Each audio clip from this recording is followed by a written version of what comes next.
नमस्कार। विश्व समाधान मंच प्यारा उत्तराखंड में आपका स्वागत है। आज चर्चा का प्रमुख विषय है जो देश की जनता का ध्यान आकर्षित करने के लिए आज हम इस मंच में रख रहे हैं। वो घटना है कि बांग्लादेश में जिस प्रकार से भारतीय संस्कृति के ध्वजवाहकों पर, सनातन धर्मियों पर गत माह धर्मांधों द्वारा, आतंकवादियों द्वारा हमला किया गया, उसके विरोध में पिछले पखवाड़े जो त्रिपुरा सहित देश के विभिन्न क्षेत्रों में सनातन धर्मियों ने विरोध किया था, उसी एक घटना को लेकर, त्रिपुरा की एक घटना को लेकर और उसकी घटना की झूठी खबर फैला के ये फैलाई गई कि त्रिपुरा में मस्जिद पर हमला किया गया। उसी के विरोध में, जबकि त्रिपुरा सरकार ने, वहाँ की पुलिस प्रशासन ने बहुत बड़े स्तर पे इसका खंडन किया, प्रचार माध्यमों के द्वारा, तमाम सार्वजनिक रूप से, उसके बावजूद षड्यंत्र के तहत 2 दिन पहले महाराष्ट्र में जो 5 जिलों में अमरावती से लेकर नांदेड़, मालेगांव शहरों में जो अचानक जुमे की नमाज के बाद असंख्य लोगों ने जो तोड़-फोड़ की, जो हिंसक प्रदर्शन किए, उससे देश के लिए एक गंभीर चेतावनी कि क्या महाराष्ट्र पुलिस प्रशासन, सरकार सोई हुई थी? क्या त्रिपुरा सरकार द्वारा, वहाँ के पुलिस प्रशासन द्वारा इस अफवाह का खंडन किए जाने के बावजूद वो कौन से तत्व थे जो देश के अमन चैन पर ग्रहण लगाना चाहते थे, जिन्होंने महाराष्ट्र को जला दिया? बम्बई में आतंकी हमले के बाद महाराष्ट्र को फिर इस प्रकार के दानवी प्रहार का सामना करना पड़ा। तो इसलिए एक बहुत गंभीर खतरा है। वहाँ महाराष्ट्र में 5 जिलों में ये प्रभावित हुए। अमरावती, नांदेड़ और मालेगांव पुलिस प्रशासन को इस अराजक और हिंसक भीड़ को, आगजनी और तोड़फोड़ करने वाले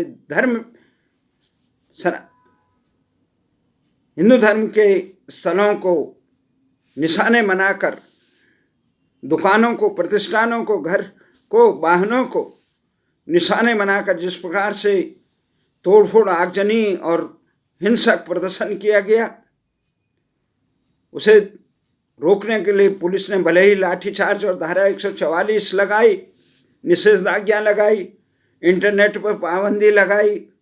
बताया जाता है पुलिस प्रशासन को इस बात की खबर थी कि झूठे इस प्रकार के पंपलेट बांटे जा रहे हैं। क्यों पुलिस प्रशासन ने इस प्रकार के तत्वों को एकत्रित होने दिया? क्यों उन्हें एकत्रित होने से पहले उनको घर में बैठने के लिए विवश किया गया? ये पुलिस प्रशासन की कमी है, ये वहाँ की सरकार की कमी है। जो सरकार इस प्रकार के कृत्यों में संलग्न लोगों को कड़ाई से अंकुश नहीं लगा पाई।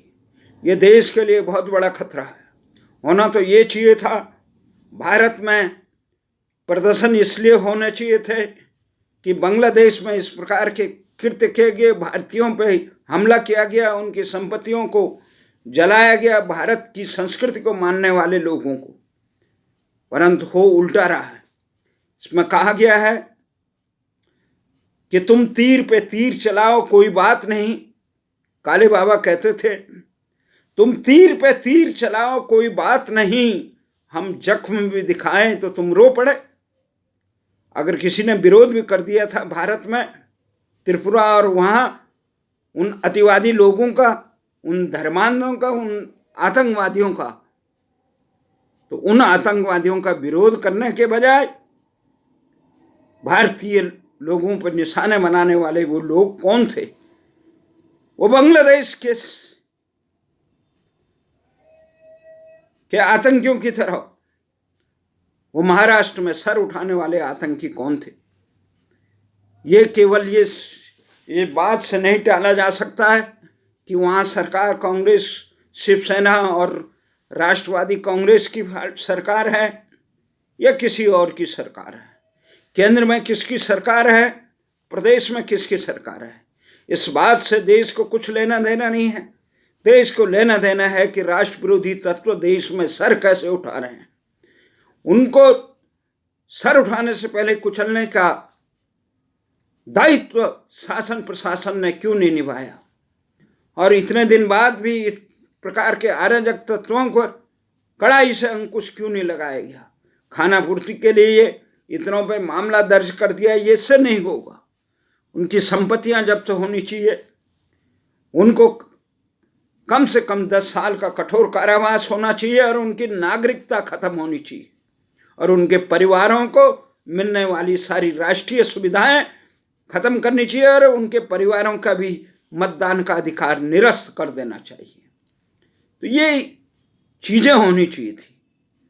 तो इन चीज़ों के लिए भारत इस प्रकार के, ये बांग्लादेश की बात नहीं है, बांग्लादेश में हुई घटना का विरोध करने पर इस प्रकार का बांग्लादेशी उत्तर देना,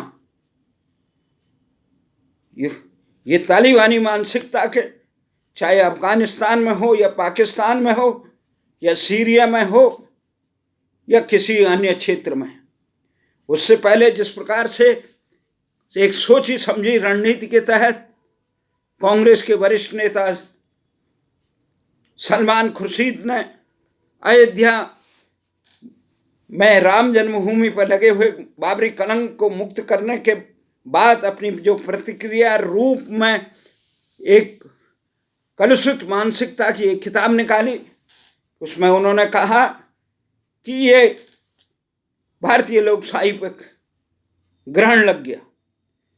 उनको ये कहने की हिम्मत नहीं आई कि भगवान राम जो भारतीय संस्कृति के, भारत की आत्मा में बसते हैं, उनके जन्म स्थान पर बने हुए मंदिर को, भारतीयों के आस्था के केंद्र को रौंदने वाले आक्रांता, चाहे बाबर हो या अन्य कोई भी हो, वो देश का दुश्मन है। उसके द्वारा तोड़े गए, रौंदे गए और वहाँ पे बलात् कब्जा किए गए कृत्य असंवैधानिक है। भारतीय शासकों की इसी अदूरदर्शिता, राष्ट्र विरोधी सोच के कारण फिरंगियों से मुक्त होने के 75 साल बाद इस कलंक को ढोने के लिए देश अभिशापित रहा। तो इसलिए हम ये कहना चाहते हैं, ये खतरा केवल अमरावती, नांदेड़ और मालेगांव में हुआ हिंसक प्रदर्शन नहीं है, ये एक मानसिकता है। जिस प्रकार से उसके बाद एक कांग्रेसी नेता अलवी ने कहा कि जय श्री राम कहने वाले कालनेमी हैं, पर वो ये भूल गए जो इस प्रकार से आतंकी गतिविधियों में निर्दोष लोगों को की संपत्तियों को तबाह कर रहे हैं, जो भारत की संस्कृति के खिलाफ विश्वमन कर रहे हैं, वो राक्षसों से कम नहीं है। अन्याय के खिलाफ आवाज उठाना भारत की संस्कृति का पहला पाठ है।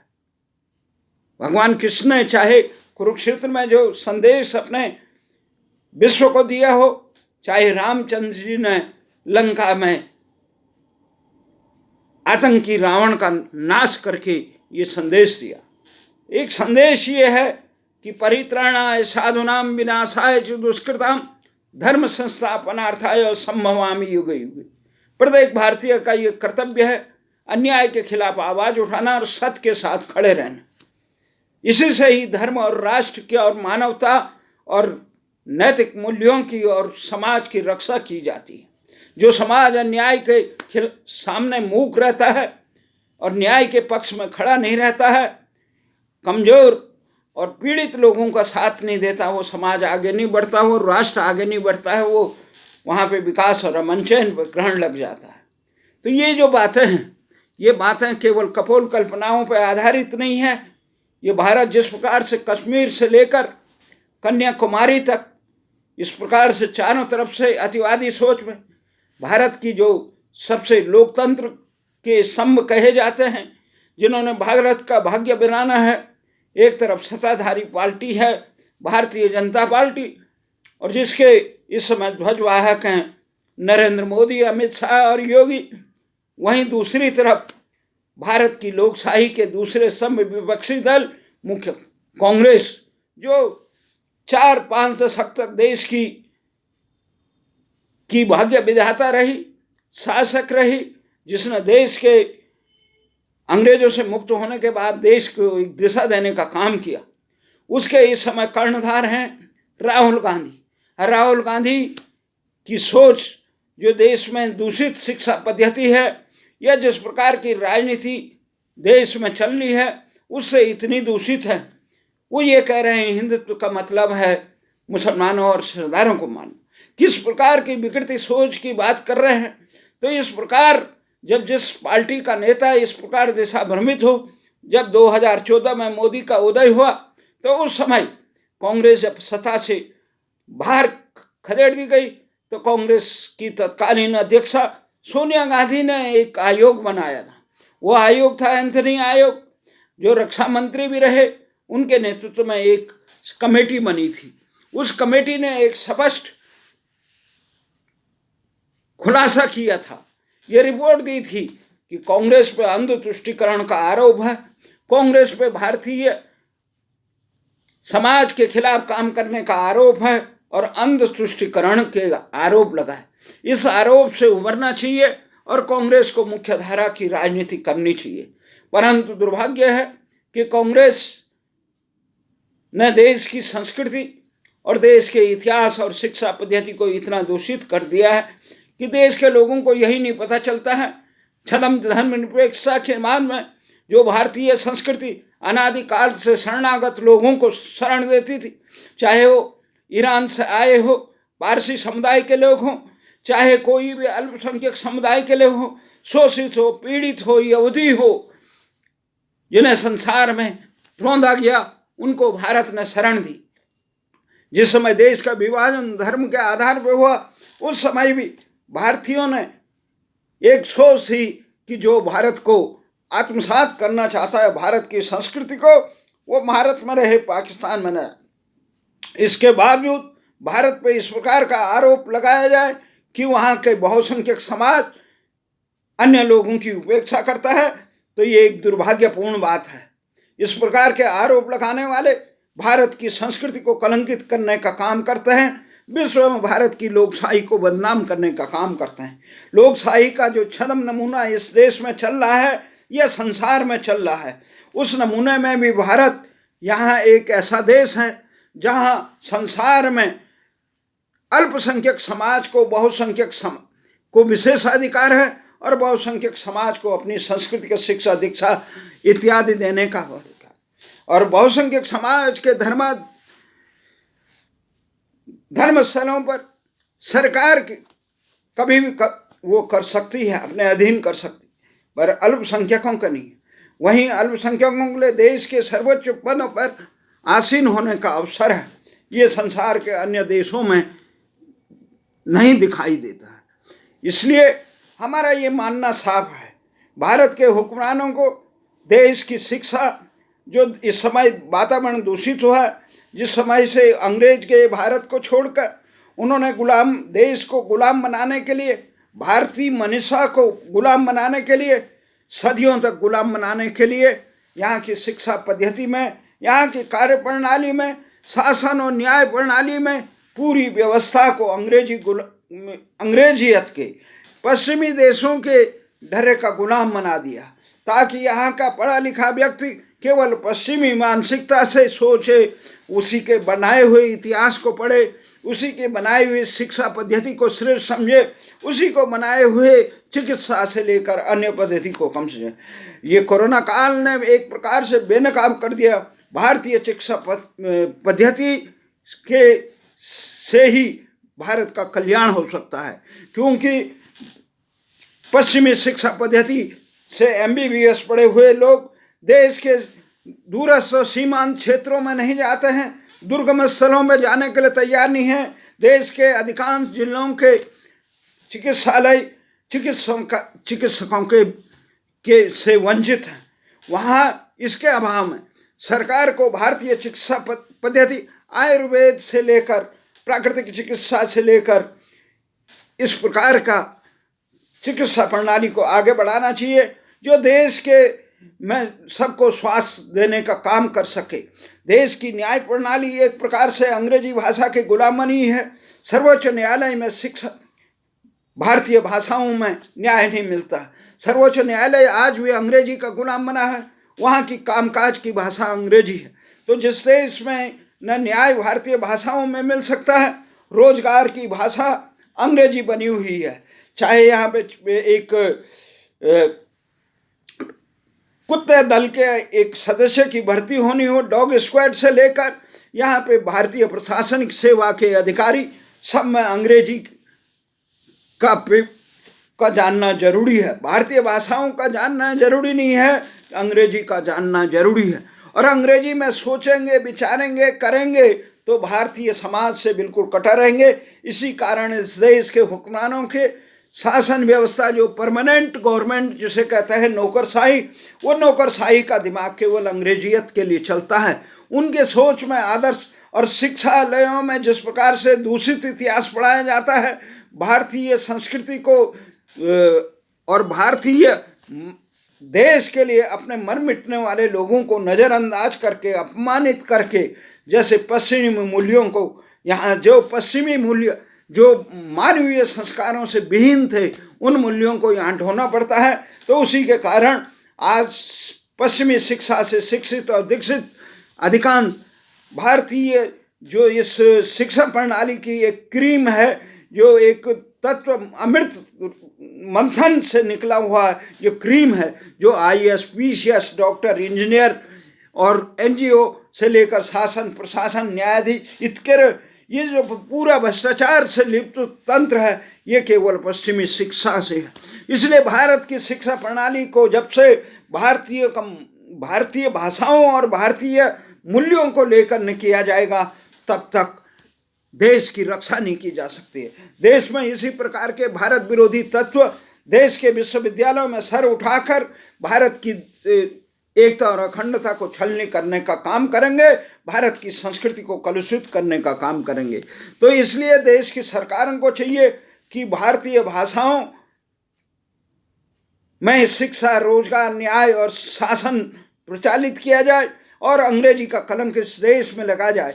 75 साल हो गए देश को अपना नाम नहीं मिला, तो इसके लिए एक बड़ा बोझ है।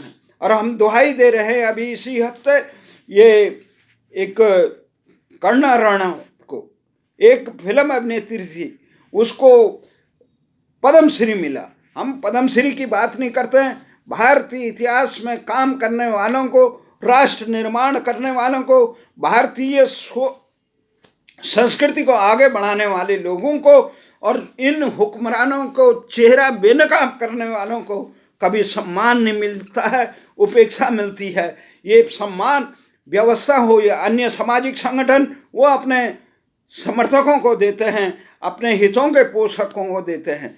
और उस कंगना ने जो कहा कि ये आज़ादी हमें भीख में मिली है, हमने कोई अर्जित नहीं की है, तो इसमें लोग तिलमिलाए, तमाम लोग तिलमिलाए, क्योंकि उन्हें ये लगा कि ये आज़ादी हमने हासिल की। आज़ादी हासिल नहीं की। आज़ादी के लिए भले ही हजारों सपूतों ने अपने कुर्बान दिए, भगत सिंह से लेकर चंद्रशेखर आज़ाद, सुभाष चंद्र बोस जी ने अपना बलिदान दिया, परंतु आज़ादी अंग्रेजों ने अपने हितों को पोषण करने के लिए अपने समर्थकों को दिया। उन्होंने भारत को खंड विखंड किया। 20 लाख लोगों का निर्मम हत्या की गई। तो ये आज़ादी हमें अंग्रेज भागे नहीं, वो आराम से गई, वो हमारे देश के टुकड़े टुकड़े करके गई, वो अपनी इच्छा से गई, वो हमारे देश को इतने बदहाली में डाल गई। तो इसलिए इस पे तिलमिलाना जरूरी। भारत अभी भी जॉर्ज पंचम की जय है के गीत गाता रहता है। उस पंचमी गीत के कारण उस भारत का नाम अभी तक आज़ाद नहीं हुआ, भारत की भाषाएं आज़ाद नहीं हुई, भारत का इतिहास आज़ाद नहीं हुआ, भारत की संस्कृति आज़ाद नहीं हुई, भारत की न्याय प्रणाली आज़ाद नहीं हुई, भारत की चिकित्सा प्रणाली और जो व्यवस्था वो आज़ाद नहीं। अंग्रेजों द्वारा विरासत में मिली व्यवस्थाओं को हम अपना आदर्श समझ पाए। जिस भारतीय भाषाओं और भारतीय व्यवस्था और भारतीय व्यापार व्यवस्था से भारत सोने की चिड़िया और विश्व गुरु था ज्ञान विज्ञान में, आज भारत हजारों विश्वविद्यालय और महाविद्यालयों के बावजूद भारत संसार में भुखमरी के कगार पे है। इतना अन्न जाने के बाद पे कि कुपोषण के शिकार हैं यहाँ के बच्चे। तो कौन है जिम्मेदार? जिम्मेदार व्यवस्था है जिन्होंने गलत संचालित किया। और सबसे दुर्भाग्यपूर्ण बात है, जो खतरा मंडरा रहा है, जो अभी मालेगांव से लेकर अमरावती में जो दिखाया गया, यहाँ पे इस देश के हुक्मरान इतने कुंभकर्ण हैं। यहाँ संसद पर हमला हुआ, यहाँ बम्बई में आतंकी हमला हुआ, यहाँ कश्मीर को दहला दिया गया, यहाँ पठानकोट से लेकर उड़ी से लेकर ये न जाने कितने पुलवामा कितने जगह आतंकी हुए। उसके बाद भी भारत के हुक्मरानों की दिशा भ्रमिता। अभी इसी हफ्ते मणिपुर में जिस प्रकार से भारत की सीमा पर समर्पित जाबाज सैनिकों का निर्ममता से हत्या की उनके परिवार के साथ, कश्मीर में इस प्रकार का निर्मम हत्या हो रही है, परंतु भारत सरकार न चीन और पाकिस्तान को अभी तक आतंकी देश घोषित नहीं कर सका, उससे दुश्मन देश घोषित नहीं कर सका, उससे अपने संबंध नहीं तोड़ सका। उल्टा तो ये हालत है कि कश्मीर में आतंकियों से सेनाएं मुठभेड़ कर रही थी और भारत के हुक्मरानों के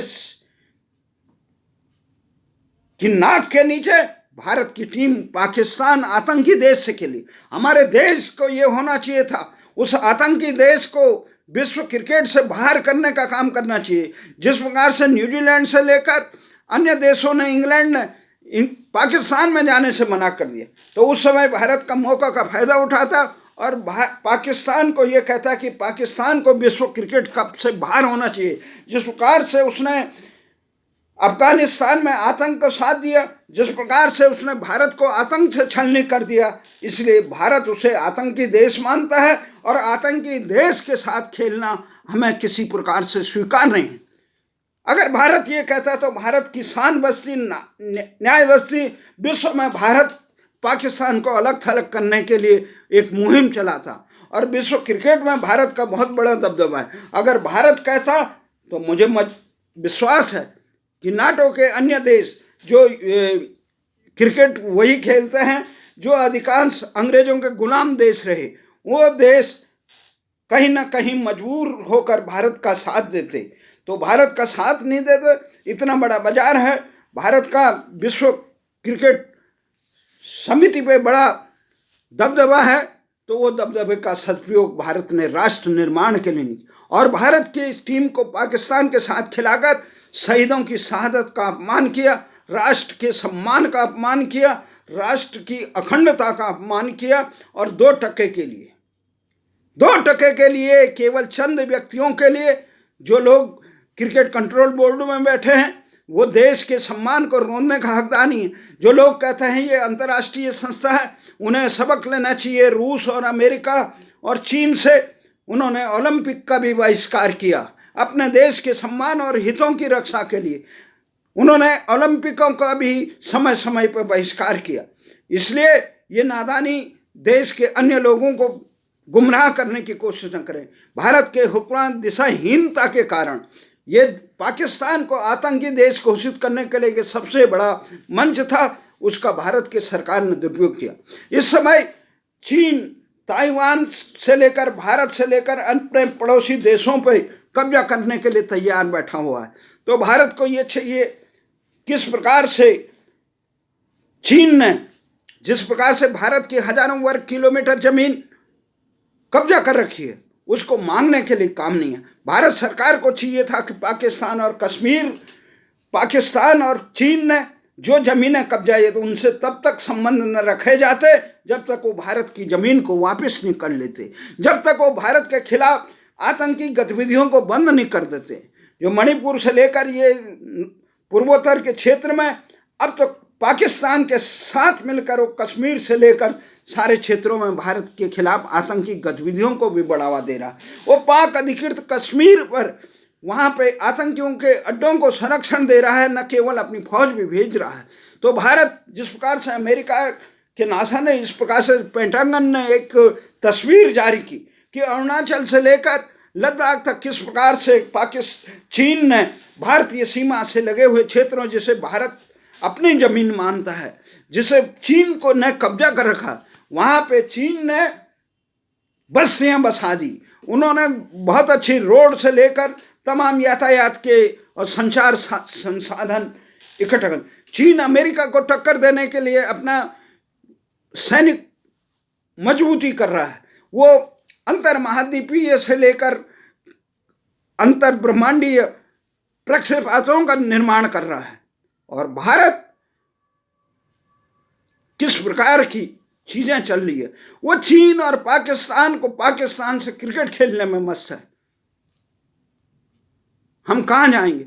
हमने अपना एक सहयोगी था अफगानिस्तान पे जो अभी बैठक हुई, उसमें भारत ने देर में जो बैठक शुरू की उसमें चीन और पाकिस्तान ने बहिष्कार किया, अमेरिका को बुलाया नहीं गया। अगर अमेरिका को बुलाता हो सकता है रूस नहीं आता। तो इस प्रकार से ईरान से लेकर ये देश आए, पर वहीं पाकिस्तान में रूस से लेकर अमेरिका से लेकर चीन थे। चीन भारत को न अमेरिका ने न रूस ने अफगानिस्तान पे जो पहले जो तालिबान को सौंपने का जो अमेरिका ने काम किया, उस समय भारत को एक प्रकार से किनारा कर दिया गया। तो भारत अपने राष्ट्रीय हितों के लिए, अपनी सुरक्षा के लिए मजबूती से खड़ा नहीं होता।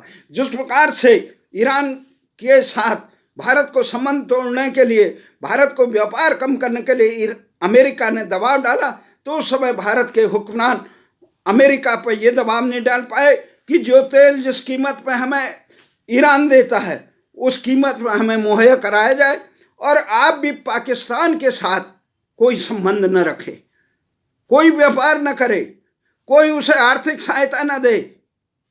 पर भारतीय हुक्मरान इस प्रकार का काम नहीं कर पाए, भारत के हितों का नुकसान हुआ। इस प्रकार से देश में इस प्रकार से एक हितों का, तो देश को अगर आगे बढ़ना है, देश को अगर सीरिया से बदतर स्थिति से बचाना है, तो भारत के हुक्मरानों को बहुत मजबूती से काम करना पड़ेगा।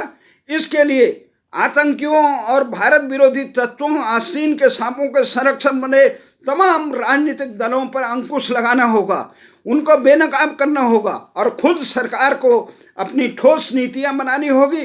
पाकिस्तान से लेकर चीन को आतंकवादी देश घोषित करने पड़ेगा, क्योंकि तुम ये जरूरी नहीं कि आप आशा लगाए रहे कि अमेरिका करे, संयुक्त राष्ट्र संघ करे आतंकी देश और हम उनसे मित्रता के लिए पींगे डोले।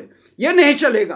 पीड़ित हम हैं, प्रहार हम पे हो रहा है, हमारी जमीन कब्जा की गई है, हमारे देश के अमन चैन को आतंकी गतिविधियों से तबाह किया जा रहा है, तो हम मूक दर्शक और उससे मित्रता का ढोंग किस लिए? चंद लोगों के व्यापार के लिए, हितों के लिए देश की सुरक्षा को, देश के सम्मान को खतरे में नहीं डाला जा सकता है।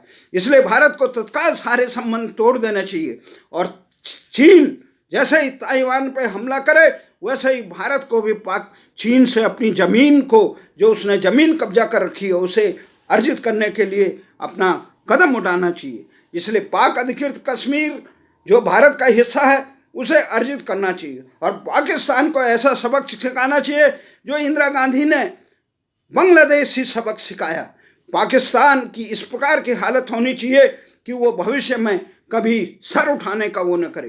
पाकिस्तान का तो निर्माण ही भारत के विध्वंस के लिए हुआ है, इसलिए उसकी सोच और विचार से कभी मित्रता की आशा करने वाले राष्ट्र के हितों को रौंदने का ही काम करते हैं। तो हमारा ये मानना है कि आप सब को भारत सरकार पर दबाव डालना चाहिए कि वो पाकिस्तान और चीन को आतंकी देश घोषित करे, तभी, और उससे सारे संबंध तोड़े। राष्ट्र के अंदर जितने आस्तीन के सांप हैं, इस प्रकार से बिना बात का बांग्लादेश में भारतीयों पे हमला हुआ, उसके खिलाफ आवाज न उठाने की जगह जिन्होंने उसका विरोध किया, उनके खिलाफ आवाज उठाने वाले लोग केवल तालिबानी मानसिकता होते।